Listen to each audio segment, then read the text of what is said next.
Mara Ellison had not laughed in 3 months. Not since the day her father's death swallowed the family home. Not since she packed one trunk and boarded a train to a place she had never heard of before, Whitmore Hall. The carriage that carried her from the station moved slowly along a gravel road lined with bare oak trees. It was late autumn, and the sky hung low and gray above the stone towers of the estate. Mara pressed her hand against the cold window and watched the house grow larger as they approached. It looked less like a home and more like a fortress, with high windows and dark ivy climbing its walls. She had heard the stories, of course. Everyone in the nearby village spoke of the young duke who lived there. They called him cold, they called him cruel. They said his eyes could freeze a man mid-sentence, and that no one who worked at Whitmore Hall stayed longer than a year without learning to keep their head down and their mouth shut. Mara needed the work. She did not have the luxury of choosing where her courage would be tested. When she arrived, she was met at the servants' entrance by a stern woman named Mrs. Pelham, the housekeeper, who looked her over with quick, assessing eyes. "You must be the new under-housekeeper," Mrs. Pelham said, not unkindly, but without warmth either. "Come in, out of the cold." Inside, the air was warmer, but no less serious. The halls were polished and silent, the kind of silence that made Mara feel she should walk on her toes. Portraits of stern-faced ancestors lined the walls, each one seeming to watch her pass. "You will learn the rules quickly if you wish to keep your position," Mrs. Pelham said as she led Mara through a maze of corridors. "Speak only when spoken to. Keep your eyes down in his presence. And whatever you do, do not laugh." "Whose presence?" Mara asked, though she already suspected the answer. "His Grace, the Duke," Mrs. Pelham said, lowering her voice, as though the walls themselves might report her words. "He does not tolerate foolishness. He does not tolerate noise." The last girl who giggled during dinner service was gone by morning. Mara nodded, though privately she thought this all sounded rather dramatic for a man who, as far as she knew, was simply her employer. She had grown used to difficult people. Her father had been difficult in his own way, lost in drink and regret after her mother passed. She did not imagine a duke could be much worse. She was wrong, at least in the beginning. Her first sight of Duke Aldrich Whitmore came 3 days later. During the evening meal she was assigned to help serve. He sat alone at the head of a table long enough to seat 20, though only one place was set. He was a tall man, broad-shouldered, with dark hair beginning to gray at the temples despite his relative youth. His face was sharp, his jaw set, and his eyes, when they lifted briefly toward the servants entering the room, were the color of winter sky just before snow. He did not greet anyone. He did not smile. He simply waited as the soup was placed before him, lifted his spoon, tasted it, and set the spoon down again. "Tell the cook," he said, his voice low and even, "that her soup shows great ambition. It is a shame the ambition so rarely meets the result." The room went still. Mara watched the other servants exchange quick, frightened glances. One of the younger maids near her flinched as though she had been struck. Mara, who had not yet learned the proper way to feel fear in this house, found herself laughing. It was not a loud laugh. It was short and surprised, escaping before she could stop it, the kind of laugh that comes when something is simply, honestly funny. The line about ambition meeting result had caught her off guard, and her body had reacted before her mind could remind her of the rules. The silence afterward was the loudest sound she had ever heard. She felt every eye in the room turn toward her. Mrs. Pelham, standing near the sideboard, went pale. The Duke himself looked up from his bowl, and for a moment, his winter sky eyes settled directly on her. Mara's heart pounded. She expected anger. She expected to be dismissed on the spot, sent back out into the cold with nothing but her trunk and her ruined prospects. Instead, something strange happened. The corner of the Duke's mouth twitched, just slightly, as though he were fighting against a smile and losing the battle by a fraction of an inch. Then he looked back down at his soup and said nothing more. The meal continued in silence. But that night, as Mara lay in her narrow bed in the servants' quarters, she could not stop thinking about that small, almost smile. The following days passed without incident, and Mara began to hope that the moment had been forgotten. She threw herself into her work, polishing silver, arranging linens, and learning the rhythms of the great house. She rarely saw the Duke, except from a distance, a tall figure walking the gardens alone in the early morning, or disappearing into his study late at night, the light beneath his door burning long after the rest of the house had gone dark. It was nearly 2 weeks later when their paths crossed again, this time in the library, where Mara had been sent to deliver a stack of correspondence. She had not expected him to be there. He sat in a deep leather chair near the fireplace, a book open on his lap, though his eyes were fixed not on the pages, but on the flames. "Your Grace," she said, curtsying quickly and setting the letters on the side table. "I apologize for the interruption." He did not look up immediately. When he finally did, his gaze was unreadable. "You are the one who laughed." It was not a question. Mara felt her cheeks warm, though she forced herself to stand straight. "Yes, Your Grace. I apologize. It will not happen again." "Why did you laugh?" The question surprised her. She had expected reprimand, not curiosity. "Because it was funny," she said simply. "What you said about the soup. It was clever." "Most people in this house do not find me clever," he said, his tone flat, though there was something beneath it she could not quite place. "Most people in this house find me frightening." "Perhaps," Mara said, choosing her words carefully. "They have not been listening closely enough." For a long moment, the Duke said nothing. The fire crackled between them, casting shifting light across his face. Then, quietly, he said, "You may go." Mara curtsied again and left the room, her heart beating fast, though she could not say if it was from fear or something else entirely. In the weeks that followed, small moments accumulated between them, each one so brief it might have meant nothing at all. A dry remark made during breakfast service met with Mara's quiet laugh while the other servants kept their eyes fixed firmly on the floor. A passing comment in the hallway about the weather, delivered with such perfect seriousness that only someone paying close attention would catch the humor hidden inside it. Mara began to understand something the rest of the household had missed. The Duke was not cruel. He was guarded, careful. A man who had built walls so thick that his words came out sharp simply because softness had become unfamiliar to him. His jokes were not meant to wound. They were tests. Small offerings thrown out into a room to see if anyone would catch them. No one ever had, until Mara. Mrs. Pelham noticed the change first. She pulled Mara aside one afternoon in the linen room, her face tight with concern.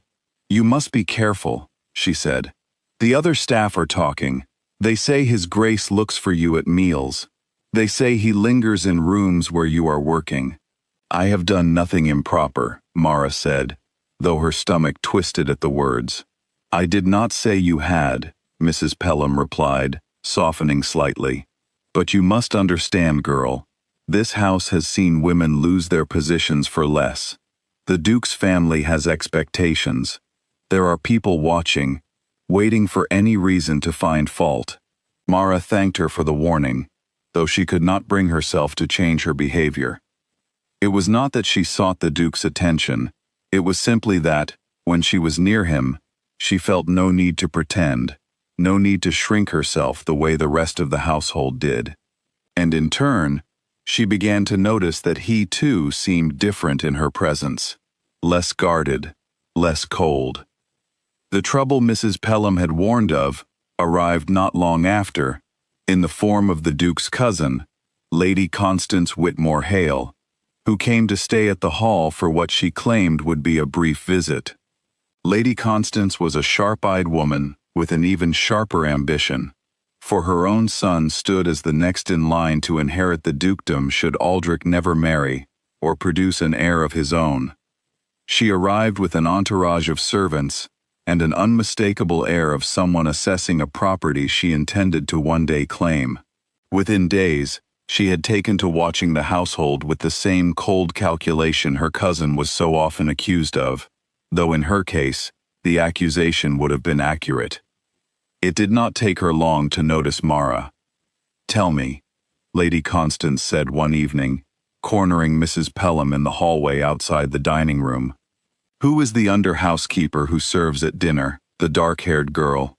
"That would be Miss Ellison, my lady," Mrs. Pelham said carefully. "She seems quite familiar with my cousin. She is simply attentive to her duties, my lady." Lady Constance's smile did not reach her eyes. "I am sure that is all it is." But it was not all it was. Not in Lady Constance's mind. And within a week, whispers began to spread through the household, carried first among the servants and then, inevitably, reaching the ears of the wider county. Whispers of impropriety. Whispers that the Duke's affections had been caught by a servant girl of no family and no fortune. A scandal that could embarrass the entire Whitmore name. Mrs. Pelham was summoned to Lady Constance's rooms and informed, in no uncertain terms, that the under-housekeeper's continued employment was a liability that could not be permitted to continue. "She must be dismissed," Lady Constance said, quietly, of course. "We would not want to draw further attention to the matter." Mrs. Pelham, torn between her loyalty to the household's reputation and a growing fondness for the quiet, hard-working girl, who had never once given her real cause for complaint, found herself with no good options. She delayed as long as she could, but word eventually reached the Duke himself, not through Mrs. Pelham, but through the gossip that traveled faster than any formal report. He found Mara in the garden on a cold morning, where she had gone to gather herbs for the kitchen before her other duties began. The grass was still damp with frost, and her breath rose in pale clouds before her face. "Miss Ellison," he said, his voice carrying across the quiet garden. She turned, startled. "Your Grace, I did not expect to find you here. I understand there have been rumors," he said, coming to stand a respectful distance away. "Concerning you." "Concerning us." Mara's stomach tightened. "I am aware, Your Grace. I assure you, I have done nothing to encourage such talk." "I know that," he said, and something in his voice made her look up at him properly. His usual guarded expression had softened into something she had not seen before, something almost vulnerable. "I have lived in this house for many years, Miss Ellison, surrounded by people who fear me, who flatter me, who speak to me only as a title and never as a man. In all that time, you are the only person who has laughed at something I said and meant it." Mara did not know what to say. She stood silently among the frost-covered herbs, watching him struggle, perhaps for the first time, to find the right words. "My cousin wishes to see you dismissed," he continued. "Mrs. Pelham has been asked to arrange it quietly. I have come to tell you that I will not allow it. Your Grace, I would not wish to cause trouble for you or for the household." "You have caused no trouble," he said firmly. "You have simply been honest, in a house full of people who have forgotten how. That is not a fault. That is the rarest thing I have encountered in years." That same evening, the Duke called a meeting of the household staff, an event so unusual that even the oldest servants could not recall it happening before. He stood before them in the great hall, Lady Constance present among the small gathering, her expression carefully composed, though her eyes burned with quiet fury. "I am aware of the rumors circulating through this house," the Duke said, his voice steady and clear. "I wish to address them directly, so there is no further confusion. Miss Ellison will remain in her position. She has done nothing improper, and I will not have her career, or her reputation damaged by gossip that has no foundation in truth. He paused, his gaze sweeping across the assembled staff before settling, briefly, on Mara, who stood near the back of the room, her hands twisted together nervously in her apron. "I am also aware," he continued, "that many of you find me difficult to approach, that my manner, my words, are often taken as coldness rather than what they truly are, which is simply a man who has forgotten how to speak softly after years of being told that softness is a weakness unbecoming of his position. Miss Ellison has reminded me that this need not be the case. For that, I am grateful, and I will not see her punished for showing me the kind of honesty this house has long been missing." The room remained silent after he finished speaking, though it was a different kind of silence than before.